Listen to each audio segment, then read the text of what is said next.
Знаеш ли колко струва един клиент за твоя бизнес? Как така струва? Клиентът не носи ли пари? Носи, но преди да донесе пари, трябва да инвестираш, за да го придобиеш. Имаш предвид реклама? Не само реклама, генериране на съдържание, писане на оферти, работа на екипа, всичко това струва пари.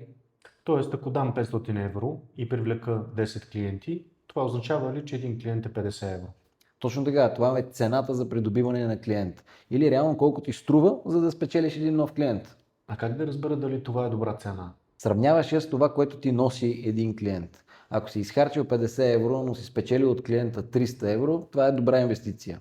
Но е много важно да не гледаш какво си изкарал само в първия момент от придобиването на клиента, а да вземеш данните за малко по-дълъг период. В зависимост от бизнеса, между 6 месеца и една година. А ако съм инвестирал 50 евро, ами е донесъл 40? Тогава имаш проблем и то сериозен. И проблема най-вероятно не е в рекламата, а в финансовия модел. Значи не е важно само колко продажби имам. Точно. Важно е колко ти струва да придобиеш един клиент и колко изкарваш от него. А много бизнеси следят ли за това? Повечето не. Повечето гледат само приходите, лайковете, запитванията, но много рядко има бизнеси, които правилно оценяват стойността на един клиент. И това защо е опасно?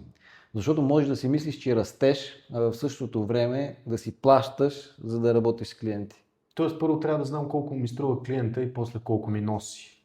Точно така, само ако знаеш и двете числа, можеш да си направиш добре сметка колко можеш да похарчиш за реклама за придобиване на един клиент и да си сигурен, че бизнесът ти ще бъде на печалба. И тогава какъв е твоя съвет? Първо, много внимателно трябва да се изчисли каква е средната продължителност на живота на един клиент във фирмата. След това да се прецени какъв разход може да се направи за придобиването му. И най-важното, трябва да се разглежда на рекламният разход като разход за придобиване на клиент, а не като разход за генериране на продажба.